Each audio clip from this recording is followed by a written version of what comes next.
I want to welcome you to the second offering of this year's Alumni Association Community Lecture Series, Ways of Knowing. If you were here with us last week, you'll know the kind of thoughtful, articulate, and informed presentation that you can expect this evening. If you couldn't be with us last week, we welcome you here in any case tonight, and we promise you a treat of intellectual examination and discussion, which ought to brighten your February. Our lecturer for this evening is Dr. Ron Perrin, Professor Emeritus of Philosophy and Political Theory. Dr. Perrin received his BA from Northwestern University, and he tells me that he matriculated there at the ripe old age of 27 years old, in a time before non-traditional students were as traditional as they are nowadays, and we love to have them. After taking his PhD at the University of California in San Diego, he came to philosophy first at Montana State University, and then was wooed away, or rescued, however you may think of it, in 1972 by a couple of the real giants of the history of our campus, Henry Bugbee and Robert Panzer, and probably many of you know one or both of them. I'm a classicist, so you'll need to forgive me if I interject here that as emeritus professor, Dr. Perrin can't just be retired. He also needs to be someone who has served us well and deserves well of us, because that's what the Latin word emeritus means. And indeed, that is the case. On campus, Dr. Perrin has taught, researched, and served in the political science department as well as in philosophy, something that not a lot of us could really pull off with the grace, aplomb, and success with which he's done it. He has published in ethics and in political theory, and he served as a resident fellow in the Center for the Humanities at the University of Virginia. I can attest from personal experience to the fact that Professor Perrin really loves to work and chooses every opportunity to work collegially, that is, with those of us who are not maybe in his own department or possibly not even on this campus. And this is one of the loves, he says, which brought him to the Ways of Knowing course, that he gets a chance to work with colleagues from across the campus. It has also expressed itself in his dedicated and energetic service beyond the campus, as chair of the Montana Committee of the Humanities, as board member of the Federation of State Humanities Councils and of the Missoula Cultural Council, and currently as president of the Institute of Medicine and Humanities, a joint undertaking of the University of Montana, Missoula, and St. Patrick's Hospital and Healthcare Center. Ron told me an anecdote, which he said I could share tonight. He said that once long ago, probably only last week, he was playing golf with a couple of friends, and a stranger. And one of the friends kept referring to Ron as Doc. So after about the fourth hole, the stranger said, "Well, what kind of a doctor are you?" And the other friend said, "Oh, he's the kind of doctor who can't help you." So he just plays one on TV, I guess, I don't know. I have to say, I beg to differ with this evaluation of Dr. Ron Perrin. Ron Perrin has helped us and our students and our community for many, many years, and I am most pleased to present him to you now. His remarks will focus on Plato against Homer, an enduring struggle. Ron Perrin.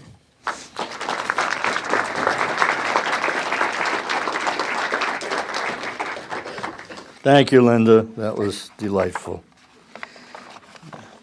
And thank the Alumni Association for the chance to speak with many of the people whom I've worked with, and at least in one instance, Doc Williams has worked on me. I trust that you people in the Alumni Association know that you are a very vital part of our university community, and we can't acknowledge that too often. A couple of preliminary comments. First, my references to Plato and Homer tonight will be literal in most instances, or many instances, but also metaphorical, and I'm hoping that you'll be able to discern the difference between the two, but at some points I'll try to clarify when I'm using the terms Plato and Homer metaphorically rather than literally. The talk will have 4 parts. The first part is a discussion and presentation of the mythology of ancient Greece, the mythology of Homer and Hesiod. The second part, I want to spend some time talking about the pre-Socratic philosophers, those who emerged at the very dawn of Western philosophy and who served as the catalyst, if you will, for Plato's own systematic philosophy. Thirdly, I want to talk some about Plato, Platonic idealism, and its influence on the scientific and philosophical traditions in Western civilization. And finally, some remarks about the struggle, what I'm calling the struggle between Plato and Homer. It was, and this is a literal instance, it was a very literal struggle, as Plato, and I'm going to talk about this a bit later also, Plato would have censored Homer's writings in his proposed education for the guardians of his republic. And I'll talk a bit later about why he felt it necessary to censor Homer. So the conflict between Platonic philosophy and Homeric mythology is a very real one, and it has its real historical origin. Let me start by citing the Legion of the Greek Gods. The sources for this are the lyrical poems of Homer and Hesiod, approximately 750 to 700 BC. And you have a handout which you can follow here a bit. First, there's what I call the central casting group of the Greek gods. I should mention that Linda is the specialist in mythology here. This is her area, and so she stands ready to correct me if I stray too far from a genuine depiction of what the Greek gods and Greek mythology were all about. Zeus was the father of gods and man. Hera, his wife, the goddess of marriage and childbirth. Apollo, his son. Apollo was the source and model for whatever law and order the Greeks were allowed to experience. Athena, his daughter, and the protectress of the polis, or the city-state of Athens, seen by the Athenians to be presiding over their fate. You can think of her as a guardian angel, and you can think of her as a punishing angel whenever the Athenians found themselves in situations that were dire, as they did by the end of the Peloponnesian War. Poseidon and Hades were the brothers of Zeus. The one was the god of the sea, and the other was the god of the underworld. That's central casting. Then there's the supporting cast. Hermes, the god of the countryside, and a particular friend of travelers.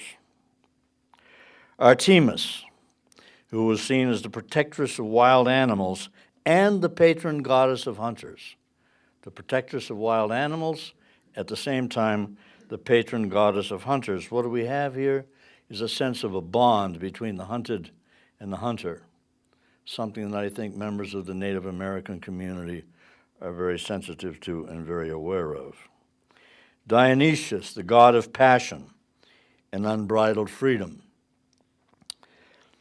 Each of these gods had their own cult and their own followers. In the case of Dionysius, one of the more interesting of the gods with respect to the cult following, one historian has observed that this god was particularly favored by women, by Greek women. And quote, his, Dionysius' greatest gift was the sense of utter freedom, and in Greece it was the woman with their normally confined and straitened lives, to whom the temptation of release made the strongest appeal. So what do we have here? We have dramatic evidence of the extent to which, in Greek mythology, what is being celebrated is diversity. Not only in the variety and the number of gods, but in the variety of states and functions that each of them represented.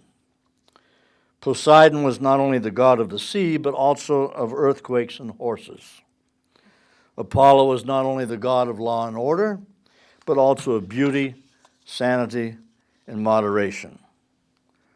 Artemis was portrayed as a virgin, then as a mother, and again as a virgin. So mythological understanding, the mythological way of knowing, is one that revels and delights in the diversity of the human experience. A major contrast, as we're going to see, with philosophical understanding. Before we leave the Greeks, let me say a little bit about the functions of the Greek gods in Greek society and upon Greek consciousness. I think there are four major functions here. First, the gods gave the elements of nature and the processes of nature a human-like agency. Thus, the sea, the wind, rivers, fire, each had their own gods, as did the seasons, with their unique place in the growth and harvesting of crops, the process of fertility, that process which is present throughout the animal world, birth, death, and rebirth.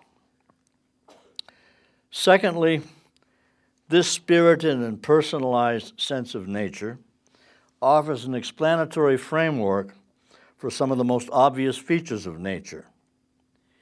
Nature is a force. Nature has the capacity to help human beings accomplish their goals. Nature can be kind. But nature can just as easily mock and thwart humans in the pursuit of their goals. Often at the most inopportune times, nature can be cruel, as we've seen again and again and again, and as certainly the farmers of Montana, recent residents of New Orleans, are very aware of. What is more, it's difficult to know which face nature is going to show us. Nature is capricious, it's arbitrary, it's unpredictable. Now notice, kindness, cruelty, capriciousness, arbitrariness are human attributes. By assigning quasi-human agency to the storm, the flood, the bountiful harvest, the fire, the stillbirth, the victory or defeat in battle, in all the other circumstances that befall and affect the human condition, these phenomena become explicable and bearable. So it's easy for us to understand, I think, from this perspective, why the Greeks would try to appease their gods, oftentimes with living sacrifices. Third function of the gods in Greek mythology and Greek culture, it seems to me, is more complicated. Yet it's the way mythic understanding is able to account for the events which seem to outstrip the ordinary capacities or calculations of mere mortals. Acts of transcendent bravery, or occasions when victory is accomplished against all odds, or conversely, when defeat is the lot of those who by all normal accounts seem most deserving. All these come to be understood as the works of the gods. Again, in this way, those features and moments of experience that seem to defy common sense and ordinary understanding become meaningful. In this sense, the mythological way of knowing is quite literally a fantastic way of knowing. It contains elements of fantasy, elements of the incredulous. Perhaps the best example of the ability of mythology to provide events with a mythic dimension is Homer's depiction of the Trojan War in the Iliad. In this way, a particular event becomes a decisive and defining moment in the history of the Greek people. And at the end of my comments, I'm going to try to call attention to an event in our own time that, it seems to me, mirrors what Homer was doing for the Greeks with his, again, depiction of the Trojan War in the Iliad. Last, by way of functions, and most interesting, is a feature of mythical understanding, at least in the case of the Greeks, that the philosopher Friedrich Nietzsche called attention to some 200 years ago. The Greek gods, Nietzsche writes, justified human life by living it themselves, the only satisfactory theology ever invented. What was he referring to? What he was referring to was the extent to which the Greek gods are depicted as jealous, as vengeful, fornicating, deceiving one another, expressing all of the emotions that are expressed in the entire variety of human experience, the entire compass of human experience. So if we were going to summarize where we are at this point and what I'm saying about the mythological way of understanding, I would say it's a way of finding meaning in the mysterious. The way of finding meaning in that which defies meaning. Now, where did that meaning come from? In my sense of things, and not all of my colleagues agree with the way I'm working with this material. That's one of the wonderful things about teaching in the Ways of Knowing course, is that we meet collegially in teams several times during the semester, and we get to disagree in front of the students, which is a good thing for them to experience. But my sense of it is the meaning is there because it was put there. It was put there by the great myth makers.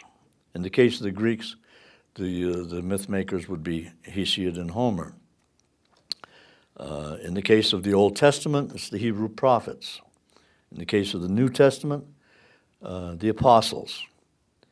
In the case of the peoples of northern Asia, it would be the shamans. And we all know the role of the elders in our own Native American community, that which is most proximate to us. So again, mythological understanding, a way of finding meaning, and remember we're talking about a way of knowing, the way of finding meaning in that which seems to defy all understanding, that which is mysterious. All right, now to the passage from mythology to philosophy. The first great contrast between the mythical way of understanding and the philosophical way of understanding is that the philosophical way of understanding tries to find unity in the midst of this diversity. Unity in the midst of all of that diversity. Whereas mythological understanding celebrates diversity and multiplicity, philosophical understanding is seeking to find, again, unity and similarity. It begins in the 17th and 16th century BC in Ionia, northeastern coast of Greece. It has been referred to, the dawn of philosophy and Western civilization has been referred to as a miracle. It defies explanation why this mode of thinking would arise. We can speculate, and I'll speculate for a moment with you, that it may well have been a feature of the fact that the Ionians, in Miletus in particular, which at that time was the richest city in Greece, were engaged in commerce with other cultures, particularly the culture of Egypt. Milesian merchants had established colonies, in fact, in Egypt and Phoenicia. The ability of any particular ideology, any particular doctrine, any particular set of ideas to establish and maintain the horizon of our understanding is weakened whenever we become aware of the existence of other ideologies, other sets of ideas, other cultures.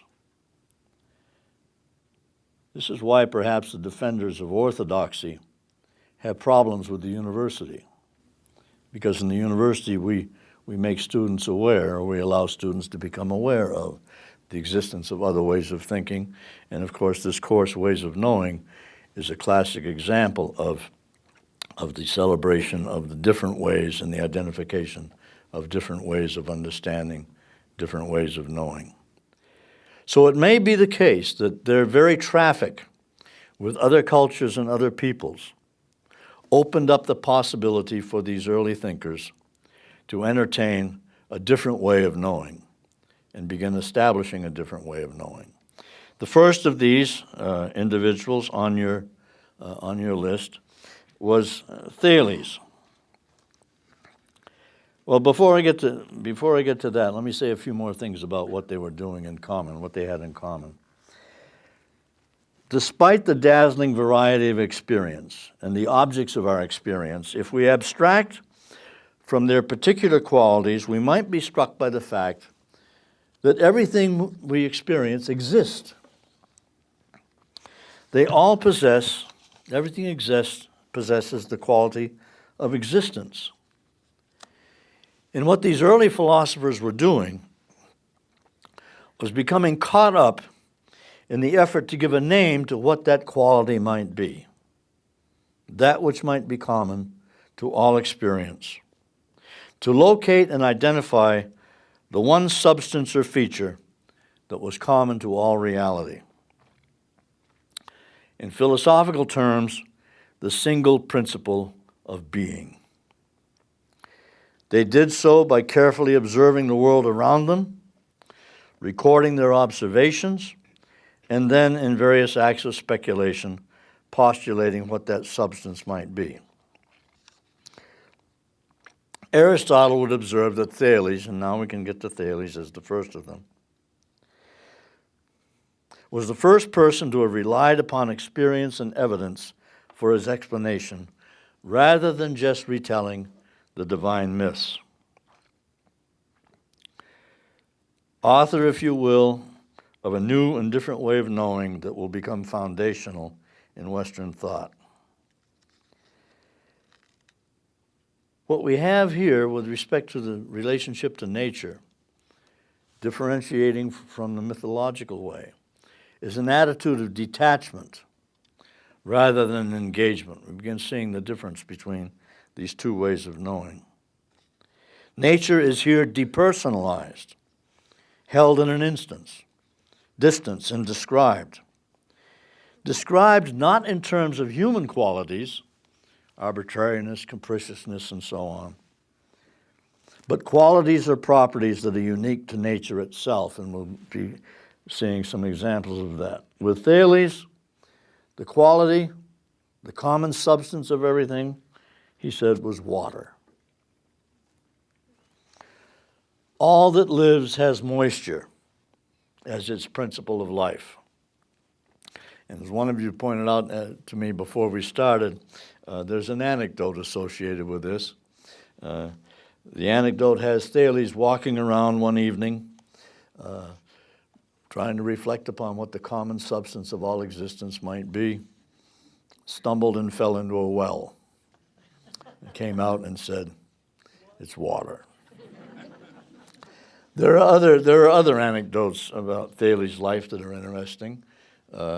He was, as you might expect, rebuked, not scorned necessarily, but rebuked a bit by his neighbors for spending all of his time in reflection and thinking about things and not becoming too involved in their affairs. Well, in the course of his reflections, he remarked upon the seasonal character of droughts. And he anticipated, he actually predicted an eclipse of the sun at one point. But in this instance, he was preoccupied with when the grape crop was not about to become in great munificence. And he knew that the weather was going to change, so he bought up all the grape presses. and olive presses, I'm sorry. And then, of course, when the drought came, when it was all over, everybody wanted to get back to the business of raising olives and pressing them, and he had a monopoly on the presses. And he said, "Okay, I'll sell them back to you now. There is something practical about my ruminations." So lots of anecdotes about Thales, but he occupies this position as really the first philosopher of the Western tradition. The second of the what we call the pre-Socratic philosophers was Anaximander, who was Thales' pupil and his successor. Anaximander disagreed with Thales on not just on what the principle might be, water or moisture, but rather, and notice, getting back to Thales for a moment, water assumes different forms. It changes, but something must be staying the same. It becomes ice, it becomes fog, and so on. And so Thales watching all this change and saying there must be something constant in the midst of all of this. But Anaximander says, no, it can't be, it's not water, and it can't be a single principle because the elements and processes of nature display conflict. They're in opposition. Therefore, none can be the single or unifying principle of being. Water, for example, is opposed by fire. And so what Anaximander speculated and concluded was that in the beginning, all was an undifferentiated mass. In Greek, the apeiron. The apeiron. Now, as we look back upon Anaximander's thought, some have said this is an early version of atomism. They had this sense that underneath or behind everything there was this kind of indescribable and unidentifiable atomic structure.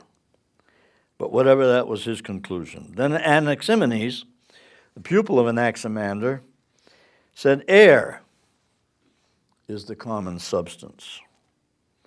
What was he driving at? What would lead to this conclusion? Air alters its appearance depending upon how much of it there is in a certain place, its density, in other words. All right, so these are the first accounts. But notice the vocabulary, the scientific character of this language. Mass, density. It's an objective vocabulary, much different and stark contrast to the subjective vocabulary of mythology. Moving south on the Greek peninsula, we come to Pythagoras, who was born in Samos, another pre-Socratic philosopher, migrated to Sicily, and in fact is the one who gave us the term philosopher as a lover of wisdom. Pythagoras believed in the transmigration of souls, or reincarnation. He claimed to have been a son of the god Mercury, then a Trojan hero, and most recently a fisherman. But what's of greater interest for us here is his conclusion that the substance of all existence, the nature of all existence, was number. Kind of mathematical response to the question of what is the nature of being. He was a mathematical genius who discovered that the intervals of the musical scale can be expressed arithmetically as ratios between the numbers 1, 2, 3, and 4, which add up to the number 10, the perfect number. The octave is produced by the ratio 2 to 1, the fifth, 3 to 2, and the fourth, the ratio 4 to 3. All right, now think with Pythagoras for a moment. If there's an inherent order within the nature of sound itself, an inherent order within the nature of sound itself, this must be telling us something about the nature of the universe. Bob Dylan, in the first volume of his Chronicles, has something to say about numbers also. that I found particularly interesting in relationship to Pythagoras. I'm not a numerologist, Dylan writes. I don't know why the number 3 is more metaphysically powerful than the number 2, but it is. He goes on to write about the infinite number of possible variations in the diatonic and pentatonic scales, and then concludes, there are thousands, if not millions, of variations of these patterns, so you never run out of ideas. And those of us who now are picking up, the 35th album of Bob Dylan's music, can see what he's talking about. You're always at some unexploited fixed point. It's not a heavy theorized thing, it's geometrical. I'm not that good of math, but I do know the universe is formed with mathematical principles, whether I understand them or not. Pythagoras, I should mention before I move on to the next one, the next pre-Socratic, was also the leader of a cult. He had an enormous cult following. The next pre-Socratic that I want to refer to and call your attention to is Heraclitus. Heraclitus is, I think, my favorite of the group. He comes to us in fragments. Heraclitus' response to the common substance of all existence is fire. As we try to make sense of why he would choose fire, I think he may have been thinking of it as a metaphor for the energy that seems to be constantly on display in nature. Nature, again, as a force.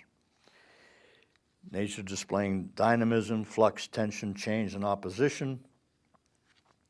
He was critical of the Pythagoreans with their preoccupation with harmony, but more specifically, he liked to mock Pythagoras. He wrote, Pythagoras may well have been the deepest in his learning of all men, and still he claimed to recollect details of former lives, being in one a cucumber and one time a sardine. Heraclitus perhaps gives us the first example or model of the philosopher as iconoclast. He lived a very unconventional lifestyle. He enjoyed making fun of not just Pythagoras, but mocking the people around him. At one point, he turned his attention to doctors or physicians. Good and ill to the physician surely must be the same, since he derives his fee from torturing the sick. He liked to entertain the possibility of a unity of opposites. Without injustice, the name of justice would mean nothing. One last example, if everything were turned to smoke, the nose would be the seat of judgment. All right, what can we say about this compass of a cohort of early philosophers? One of the things that strikes me of interest is the conversational and the dialogical nature of their thinking. Notice that one is the student of the other. One is responding to the work of the other. They're in a common search for a unifying principle of all reality. And they're very aware of each other's contributions, of each other's speculations. So there's a conversational character then to their work and to their thinking. And admittedly, they seem to come up with some pretty absurd conclusions with respect to what the common substance of all existence might be. But they may not be as far removed from modernity as we think. I mentioned earlier that each of them is trying to understand how the universe is working by thinking their way to the truth, by simply thinking their way to the truth. Albert Einstein, not a pre-Socratic by a long shot, spoke of the scientific enterprise as a Gedanken experiment, which involved just sitting there and thinking about things. The whole of science, Einstein wrote, is nothing more than a refinement of everyday thinking. And then he went on to characterize science as the effort, quote, to know that what is impenetrable to us really exist, manifesting itself as the highest wisdom and the most radiant beauty, which our dull faculties can comprehend only in the most primitive forms. What these observations of Einstein help us to see is that during the 7th and 6th centuries BC in Greece, we don't simply have the origins of the Western philosophical tradition, but we also have the origins of the Western scientific tradition. In fact, the difference between philosophy and science at that time is unknown. There is no difference. Philosophy is seen as the queen of the sciences, not as a separate endeavor to go on in the liberal arts side of the university as opposed to the science, the hard science side of the university. Which brings us to Plato. What Plato does, and he does many things, but one of the things he does is to pull together the strands of this pre-Socratic thought and weave them into a grand system of philosophical understanding. The centerpiece of that system is his dialogue and the Republic. And for our purposes here, which remember are to try to understand the Platonic way of knowing and the philosophical way of knowing, the most important feature of Plato's Republic is his account of the education of those guardians who will both serve and rule his ideal state. And it's here where the struggle, as I mentioned at the outset, between the Platonic and the Homeric ways of understanding becomes explicit. As he describes the process of education that all of the potential guardians of the state will have, and some might say as they read it, will endure this process of education. He correctly observes that Homer's mythology celebrates conflict and deception in its depiction of the gods, their relationships with one another, and with humans. And then he writes, neither must we admit at all that gods war with gods and plot against one another and contend, if we wish our future guardians to deem nothing more shameful than to fall out with one another. Reading Homer, reading Hesiod, would instill in the young an attraction for conflict and deception that would undermine the love for unity, permanence, and balance that Plato felt were the essential features of those who would govern wisely and judiciously. It's safe to say that if Plato were around today, he would ban rap music, the Rolling Stones, and all the young would be listening to Bach, Brahms, and Mozart. But how is he going to nurture this love for balance and temperance? By turning their attention away from the realm of sense experience, with all its variety and flux, the very thing that the mythic understanding celebrates, to the realm of thought and its objects, namely ideas. For him, education is a matter of conversion, of converting the young away from the world of immediate experience, the world of emotions, the world again of sense experience, to something else. How do we accomplish that? How would he accomplish that? Through the study of mathematics. Clearly influenced here by Pythagoras. The process of mathematics, study of mathematics, inures in people, he insisted, a sense and appreciation for that which is most abstract. Take, for example, the triangle. There are lots of physical manifestations of the triangle, but the true triangle exists in the definition of the triangle, the idea of the triangle. And by moving beyond, again, towards geometrical understanding, mathematical understanding, he insisted we'd be taking people away from, again, the world of ordinary experience. To reveal what is ultimately the fundamental rationality of being. This is the most difficult feature of Platonic idealism for us to grasp, and for students to grasp, and for indeed professors to convey, including Plato himself, who at one point wrote, "No intelligent man will ever be so bold as to put into language those things which his reason has contemplated." No intelligent man will ever be so bold as to put into language those things which his reason has complicated, but I'm going to try. His answer, Plato's answer,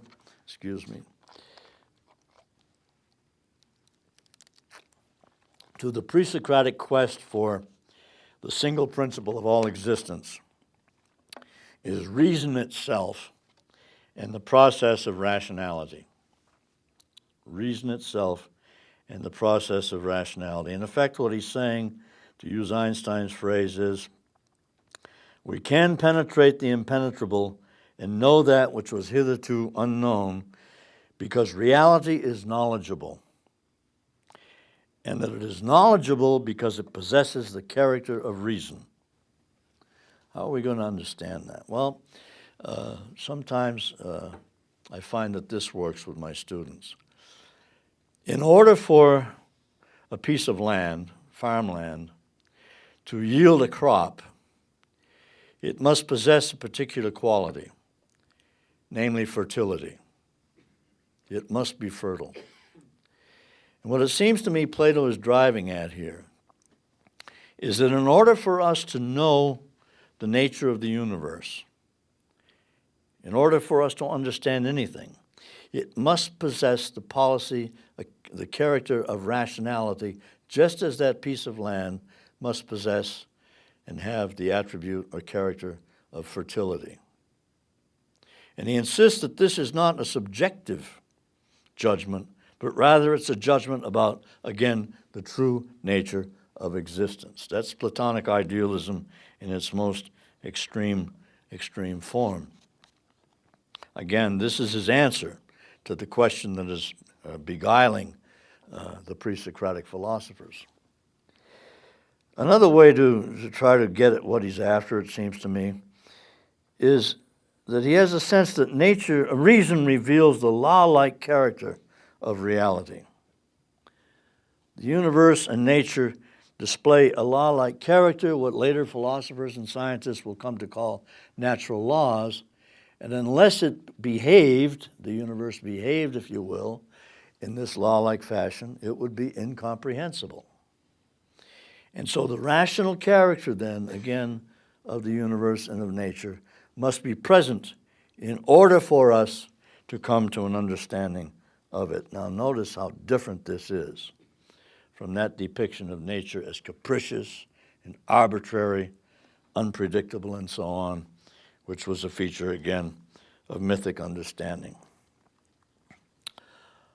All right, just as I tried to speak about some of the functions of Greek mythology in Greek society, let's see if we can say a few things about the implications of this philosophical way of thinking for our way of knowing. The first is that knowledge must be a matter of identifying what is constant, permanent, and unchanging in experience. Explanation in the philosophical way of knowing proceeds by way of disclosing the universal features of experience, rather than its individual or particular aspects. Going back to Einstein again, more recent manifestation, Einstein's search for a grand unified theory, which he never found, but his sense that this was what he was ultimately after. Second feature of philosophical thought is reflective and contemplative. It seeks to transcend the claims that the immediate and particular features of experience make upon us. And thirdly, it's speculative and questioning. It does not take reality at face value. We haven't had a chance, and I don't have the chance to talk about Socrates, but I hope that most of you have at least a sense that Socrates got in a great deal of trouble for questioning the values and the assumptions of his fellow Athenians. Ultimately paid for that with his life. That's the third feature of philosophical thinking. Speculative, questioning, insisting that there must be something more, seeks to discover by disclosing that which is hidden, and then concludes that that which is hidden and concealed is more real than that which is evident. In a word, philosophical thinking is critical. To sum it up, only through the careful exercise of our rational faculties can we presume to know and be comfortable that our curiosity about the world has found its target. Finally, to the last part of my talk, the enduring character of the struggle between this way of knowing and the mythical way of understanding. Don't have time to go on to all of its manifestations, but we might be able to discuss this when I finish my remarks here. This is where my use of Homer and Plato, incidentally, becomes most metaphorical. Let Homer stand for a belief system that is sustained by appeals to faith, and Plato stand for a philosophical scientific system that is sustained by appeals to reason. In this sense, we can say that the mythical way of understanding or the Homeric way of understanding, the Platonic way of understanding, that these two coexisted in a state of tension throughout the Middle Ages. During that time, the Homeric, the mythical way of understanding clearly presided over the rational or Platonic way of understanding. Faith prevailed over reason. But with the beginning of the Enlightenment in the 16th and 17th centuries, all of this began to change. The most dramatic episode has to be the trial of Galileo before the Inquisition. In 1632, Galileo is called to Rome to teach and told that he ought not to and must not teach the Copernican theory, which was the heliocentric conception that held that the sun was the center of the universe. He went on to teach the Copernican theory anyway, was called before the Inquisition, forced to recant, and we're told, perhaps somewhat apocryphally, that when all of this was over, he turned and said, "I still insist that it moves," meaning the earth. For the purpose of the Ways of Knowing course, Galileo is not the central feature, though, of the Enlightenment, and that's what we're dealing with now, is the beginning of the Enlightenment. It's Descartes, the French philosopher, who seeks to establish, again, the primacy of reason. Descartes begins by engaging in what he describes as a process of systematic doubt, where he's going to doubt everything which he has believed, everything he's been taught by his teachers, everything that he comes to assume on the basis of his experience of the world, of sense experience. The senses can deceive us, he insists. And so he takes this radical skepticism, this radical skeptical approach, at the end of which he concludes that however much he might be doubting, all of this is in fact an expression of thought. Throughout all of this, he is thinking and concludes, cogito ergo sum, I think, therefore I am, making reason then and thinking the definitive feature of what it is to be human. Elevating then what we saw first with Plato, namely the status of reason, the importance of reason, above faith, above mythical understanding, and consistently celebrating that. The features of Descartes' philosophy and Enlightenment thinking that are of most significance to us here, it seems to me, are the implications that he draws from that conclusion. He adds something to Plato's depiction of reason that was implicit in Plato's thought, and that is that reason has a controlling character and a controlling function. Descartes writes, quote, "It is possible to reach knowledge that will be of much utility in this life, knowing the nature and behavior of fire, water, air, stars, the heavens, and all the other bodies which surround us. We can employ these entities for all the purposes for which they are suited, and so make ourselves masters and possessors of nature." Masters and possessors of nature. That's the Enlightenment conception of the function of reason. Francis Bacon puts it somewhat differently. God has given man the keys to unlock the secrets of nature, control nature, and thus overcome all the scourges of mankind, all the problems, all the threats that nature has posed in the past. Again, very different from that mythical understanding. This unbridled endorsement of the notion of nature as a realm whose only value is to serve as a source for the fulfillment of human ends was effectively empowered with the Industrial Revolution and its attendant capitalist economy. Nature as object, related clearly to the detached posture of the pre-Socratics. But this conception of the natural world was not without opposition from those who represented the mythic understanding of nature. In our own backyard, this understanding was articulated in 1852 by Chief Seattle of the Nez Perce. The president in Washington the president in Washington sends word that he wants to buy our land. Recall the animate conception of nature in Greek mythology. This is Joseph speaking, Chief Seattle. "The shining water that moves in the streams and rivers is not just water, but the blood of our ancestors. Each ghostly reflection in the clear water of the lakes tells of events and memories in the lives of my people. This we know." Notice, know. "The earth does not belong to man. Man belongs to the earth. All things are connected like the blood that unites us all.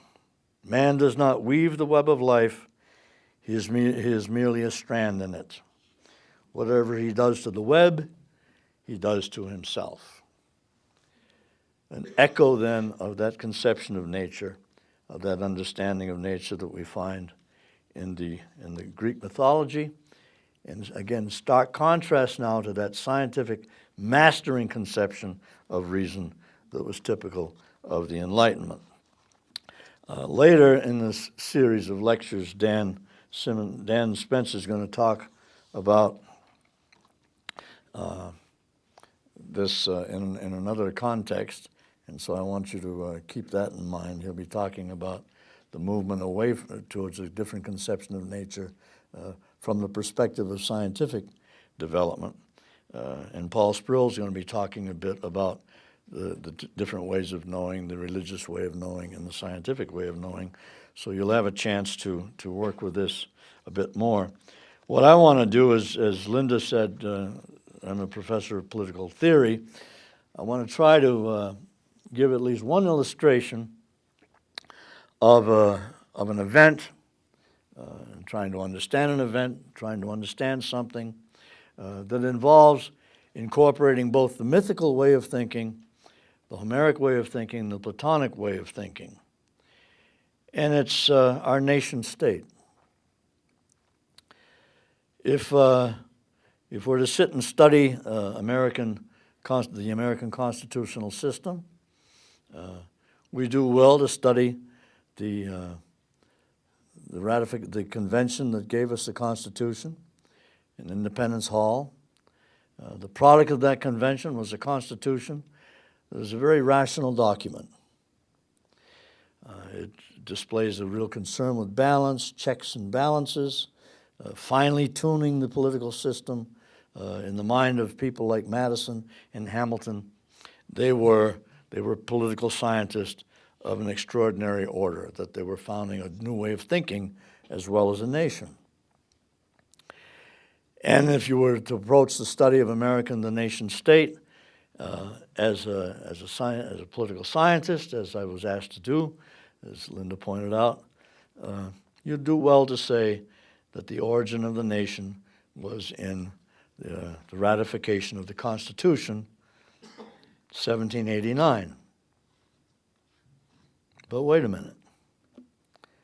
Abraham Lincoln, in the Gettysburg Address, says 7 years ago, this nation was founded. Do the math. 86 years. It does not take you back. It does not take us back to 1789. It takes us back to the Declaration of Independence, 1776. What was he doing? What was Lincoln up to? As we read on, we hear about the dead consecrating the land. We get the image of birth in the founding of the nation, consecration, rebirth. He was the author of a civic religion. And it seems to me, and it seemed to me for quite some time now, that the full meaning and significance of this nation as a nation state can't be expressed either exclusively in the rationalist approach of the founders, the actual founders, Madison, Hamilton, and others, the authors and creators of a federalist system and constitution, nor can it be understood exclusively in the terms of Abraham Lincoln, but involves bringing both of these strands of thought together, both of these perspectives together. And ultimately, when we're most challenged, it seems to me, in terms of our principles and our ideals, we don't go to Independence Hall. We go to the Lincoln Memorial. So if Lincoln is our Homer, perhaps Homer has the last word. All right, thank you.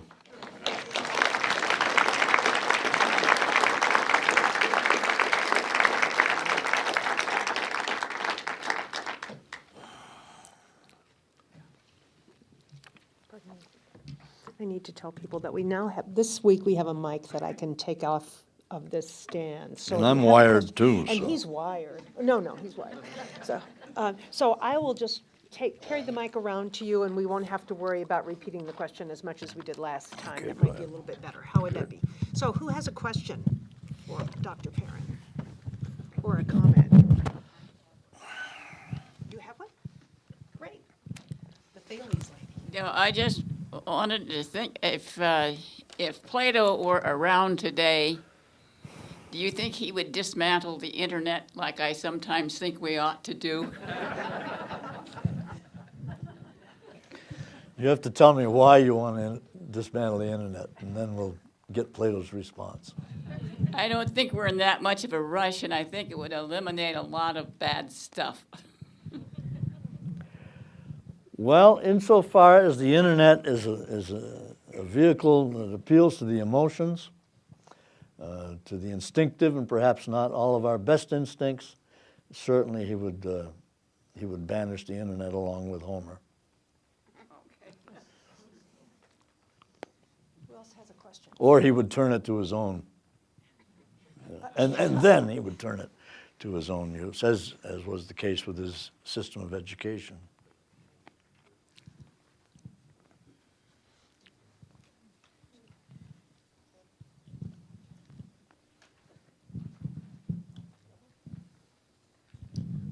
Professor Perrin, would you characterize our current administration as Homeric or Platonic?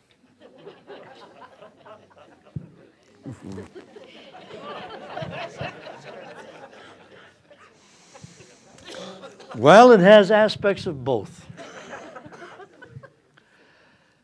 I didn't dwell upon it, but Plato's system is a very authoritative system.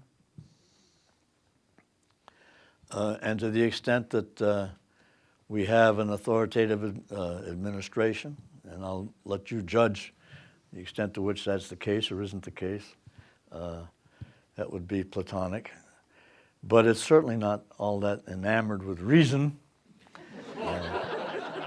And to that extent, I think you'd be falling perhaps on the side of Homer, but maybe somewhere that I don't even want to go.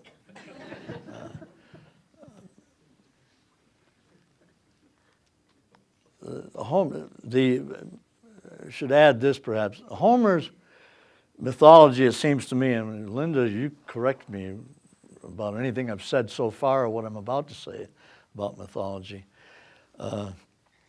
It's not, and I may have left the impression that it was, it's not so much an appeal to the senses as it is the expression of a conception that thoroughly plants human beings in the midst of this mysterious world and offers an explanatory framework for all of the features of existence that defy explanation.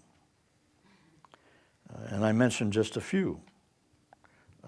Death defies explanation at some point. From an emotional perspective, we can give all sorts of rational accounts of the fact that we're mortal and so on, but that's not what the Greeks were doing with their mythology. May I just ask a question before somebody else gets ready? What do you think our myths are today? You're talking about myth as though it was a Greek matter, although you did bring Lincoln into it. What do you think our myths are that frame us today, that help us to talk about important things like death and limitations and ambition and things like that? Well, let's come at it from the point of view of who the myth makers are. Trying to think of the name, it escapes me now. Joseph Campbell, Bill Moyers. Has anybody read Bill Moyers' interviews or seen Bill Moyers' interviews with Joseph Campbell? During one of those interviews, Moyers sort of sits back and talks a bit about his son. And he asked his son, "Why have you watched Star Wars 13 times?" And his son said, "The same reason you've been reading the New Testament all of your life." So some of our myths are the myth of, well, let's get closer to home, to the West.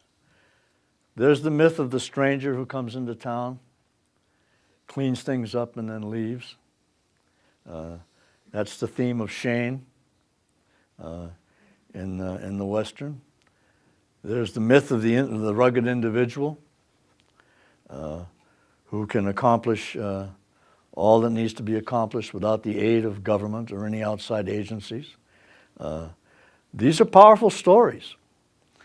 And there are epic examples of that, both actually and in literature. And we, at least some of us, draw upon those.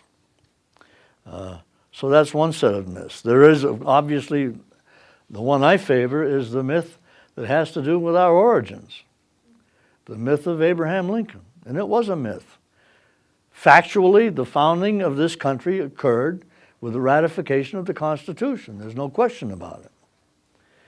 But somehow that doesn't seem to suffice as people try to get at the meaning of what this republic is all about. And it's Lincoln that provides that other dimension. And it's that Martin Luther King can appeal to at the Lincoln Memorial in his speech, "I Have a Dream," where he talks about the creed. We're going to live out the American creed. Where does that creed come from? It's not in the Constitution. It's not in the preamble of the Constitution. It's in the Declaration of Independence. And it was Lincoln which made that the case. Now, we know that Lincoln had an ulterior motive, perhaps, for making that the founding, because he's defying the Constitution. He's suspending the writ of habeas corpus. He's saying, if I have to destroy the Constitution in order to save the Union, I'll destroy the Constitution.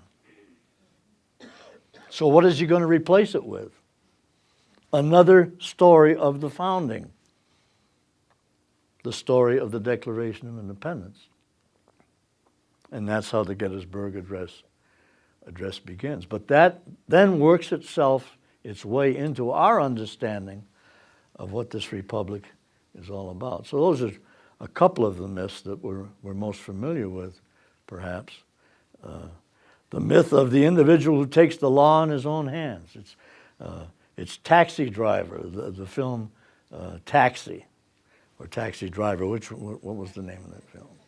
That's the urban example of the Wild West independent vigilante that works so powerfully with us. And then there's all the myths of Luke Skywalker and so on that Bill Moyer's son, and he's not the only one that I caught up with. Dan?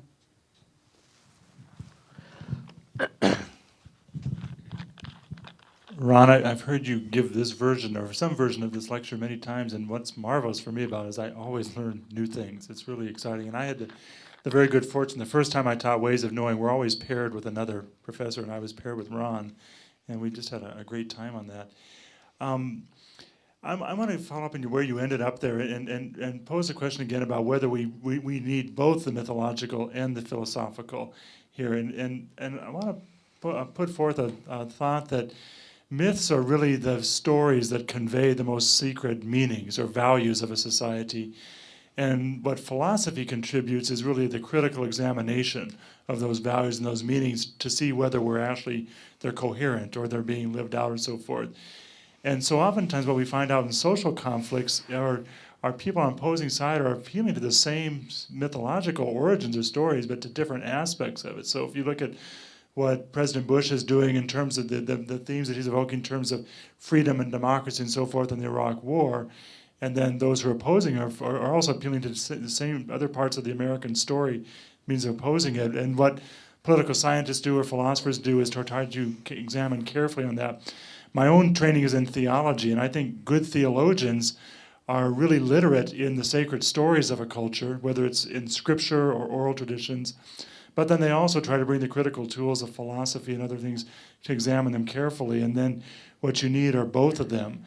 But you'll move a crowd much, much more persuasively by appealing to the sacred stories or the myths of the culture than you will to the philosophy, which is perhaps why philosophers don't get elected to office as much as perhaps they should in this world. But any thoughts on that? Many thoughts on that. First of all, to go back to the beginning of your comments, Dan, you're touching upon the struggle between the two when you talk about the extent to which philosophers want to be able to talk about when the myth is being abused or questioning what the source of that myth is. I mean, we can argue about, I talked about myth makers. Who are the myth makers? What were their motives? What were their intentions? That is going to make the keepers of the myth uneasy. And remember, Socrates was called to trial for atheism, for not believing in the Greek gods, even though he said he had his own sense of a deity. So that's one response. But what your question really gets to is the importance of being finely tuned to a delicate understanding of that relationship.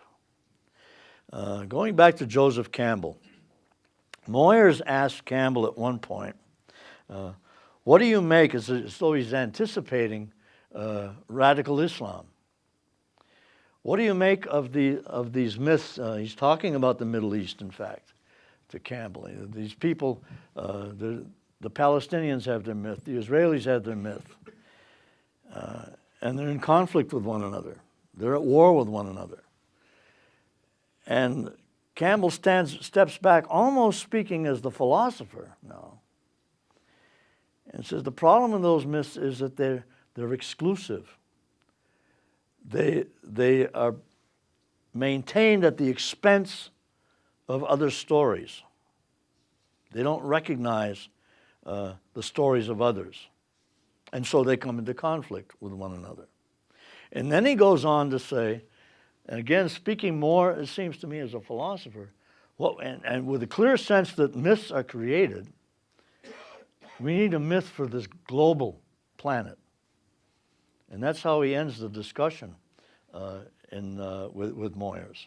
We need a new myth. We need a way of celebrating again that which has come to the fore, namely our interdependence with other peoples. Now, what is he saying? He's saying it's not enough to have, we don't have it, but it wouldn't be enough to simply have an international, a world of international law or a system of international law and regulations. You would have to have underneath that, to underscore that and to convey that to everyone, something that appeals to their emotions, something that appeals to their intuition, something, again, that makes meaningful that which is mysterious. Plato himself, this is an irony, and you know we've talked about this in the course. The irony, of course, of Plato's Republic is that while he wants to censor Homer, when it comes time to make his major points, he resorts to myth. He creates a new myth, the allegory of the cave. How many are familiar with the allegory of the cave? This picture of human beings trapped in the cave, looking at fleeting images that are being portrayed on a wall.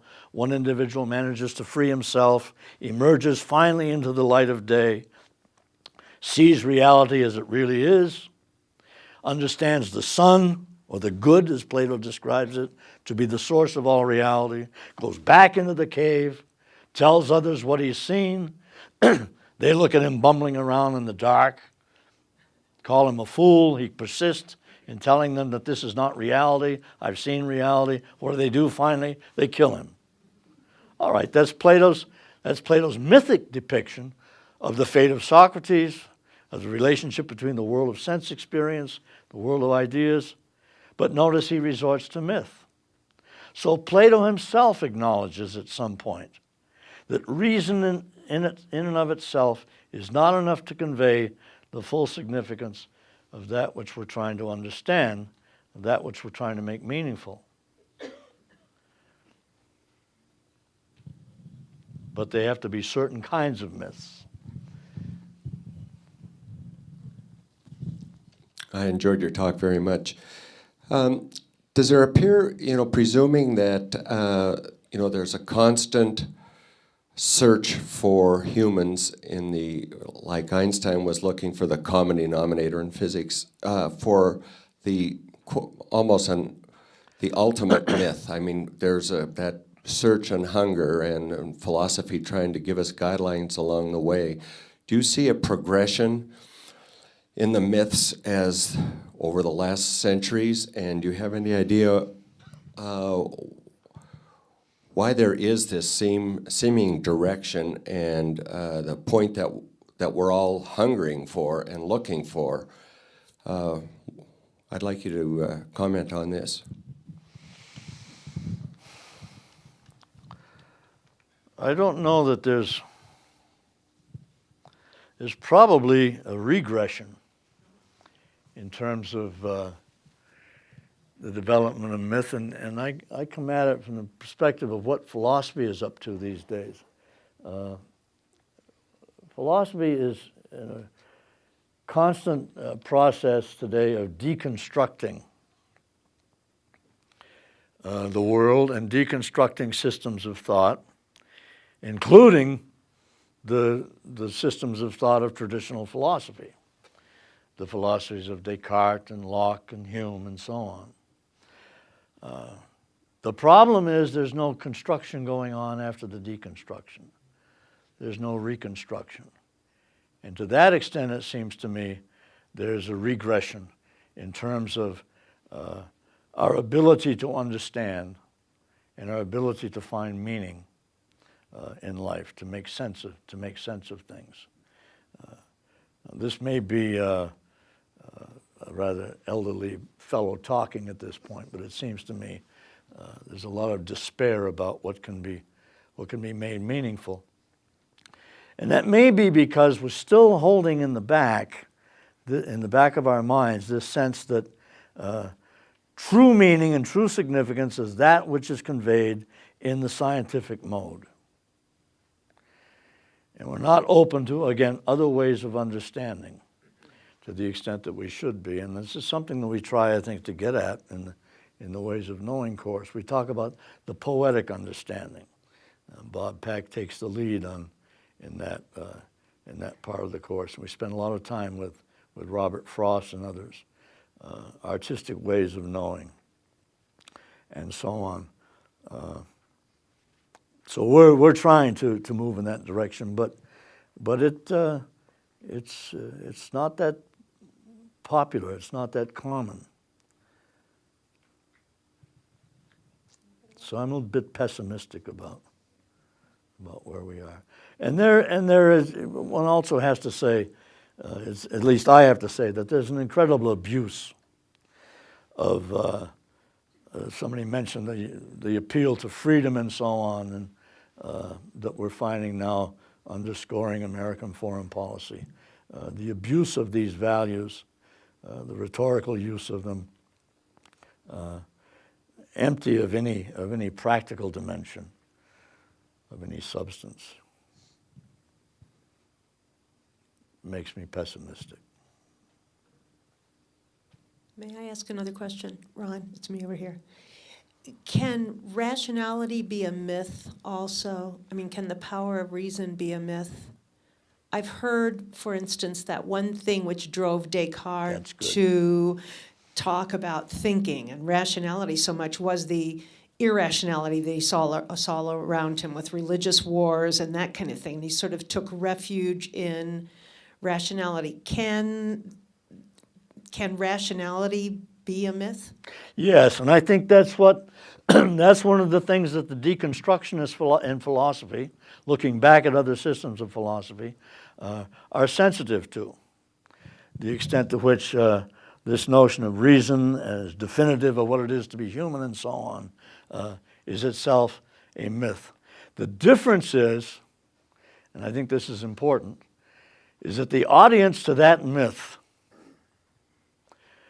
to the myths of philosophy, is pretty damn limited to philosophers. Whereas genuine myths speak to a people. They speak to an entire culture, as was the case with the Greeks. And is the case again with the story of America that I've tried to use as illustratively here. Whereas not everybody who was walking around really believed that they were existing only as rational beings and spent all of their time, or tried to spend a good part of their time, as Plato would have them do, thinking about only universals and not particulars and so on.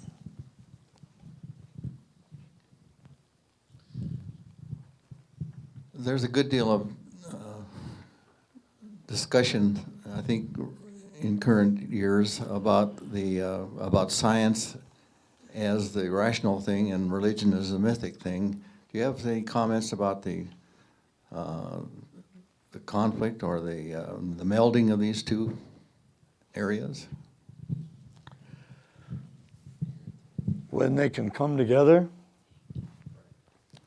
Well, what I've tried to do is give one example of how in order to grasp the full meaning of at least some things, and the thing I'm talking about is our nation state, one needs both.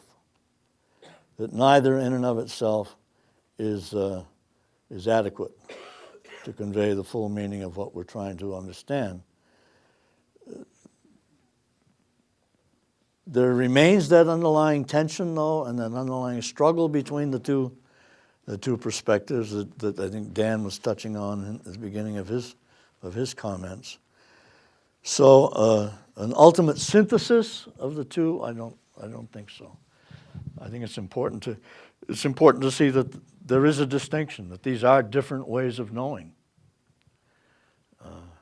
and will remain different ways of knowing, each in and of themselves quite valuable. but often at odds with one another. We've talked a little bit about, well, think about the attitude of radical Islam towards modernity, in the sense that modernity is infected by secularism and the rejection of all that is religious, of all that is traditional. The conflict or the struggle between the two is not always an amicable conflict. It can become a violent conflict, and we can't ignore that. Nor can we ignore the violence within each of those schools of thought when they become practical. The Greeks sacrificed people to the gods. And we know what science has done in the name of controlling nature and mastering nature. So it's not all a benign, benevolent story. Herb? A somewhat different direction, but you've commented on the makers of myth. And I wonder if you would distinguish the maker of myth from the recorder of myth. Because it seems to me that the mythic ideas very often somehow grow out of a common human or cultural striving to understand the inexplicable, rather than a single myth maker. Certainly Homer recorded myth. He didn't invent the gods. Similarly, I suppose Luke Skywalker was not a single myth maker, but spoke to a common. It was a recording rather than a maker. And I make that distinction because it seems to me there's a distinction there also with the rational or philosophic or Platonic approach, where you've got a signal contribution by an individual that really develops a different type of thinking or a different approach to understanding than you would think of with myth. That's good. Everybody hear that? That's a very good question. In fact, Linda's the one that should probably have a far more adequate response than I do. Homer stands for not just one individual, correct, Linda? We're talking about a process of telling and retelling these stories. The term we use to characterize the teller is Homer, but we're not talking about one individual. So I think it's probably safe at least to speculate that in the beginning there are those who look at reality somewhat differently, trigger a way of thinking that is then picked up on, adapted, retold, and developed. Somebody had to tell the first coyote story in the Native American tradition. Someone had to tell it. But it sure as hell wasn't the last coyote story. It was a way of looking at things, ironic, humorous way of looking at things, and others picked up on it, so that now we can talk about the myth of the coyote. We don't know who told the first coyote story. We don't know why people responded, those who heard it responded the way they did, but obviously they said, wow, this is delightful. This helps us to explain something. And so they went on to embellish it and develop it.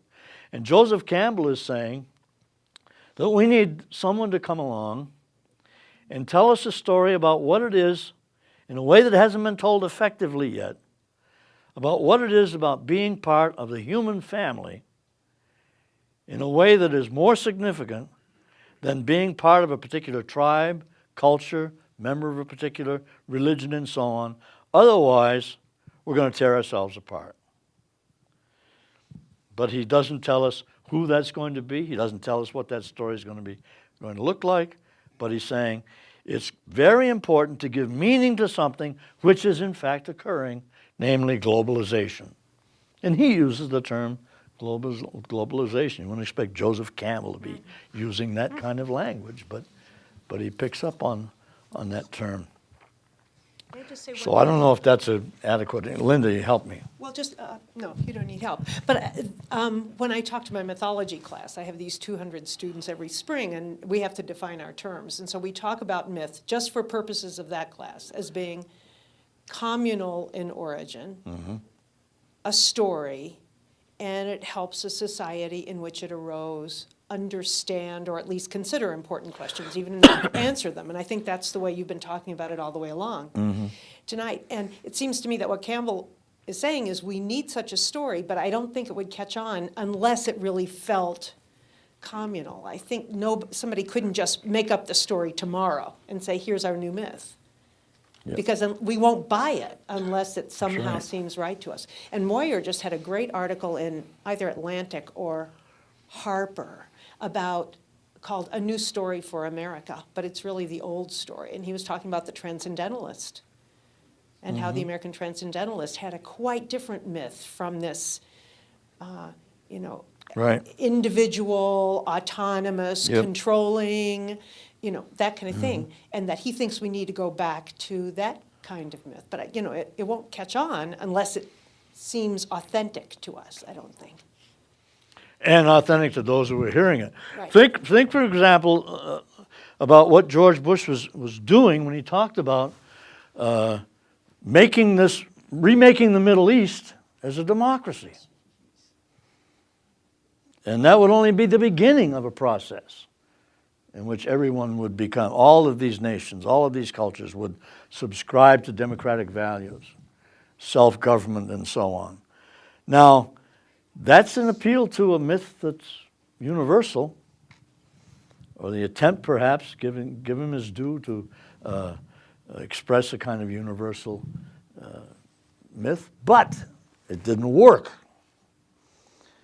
And we can speculate about why it didn't work. It was perceived to be our story being imposed upon others and so on. So that one isn't going to work. It's going to have to be something else to be effective, if indeed that's possible. Well, excuse me, I would ask you whether you think it's reasonable or rational that such a myth can ever become.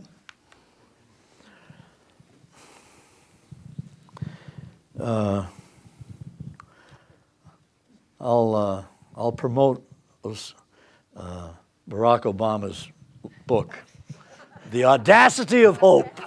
All right? I think that's an excellent conclusion. Let's think of it. Let's think of it that way. Can we be audacious enough to hope that something of that sort might occur? But we would have to be audacious to hope so. Okay, everybody, I think that's a good way to end. Thank you very, very much, Dr. Okay. Perrin. Thank you. And if you have other questions or comments, I'm sure Dr. Perrin will entertain them down here. Thanks, everyone. See you next week.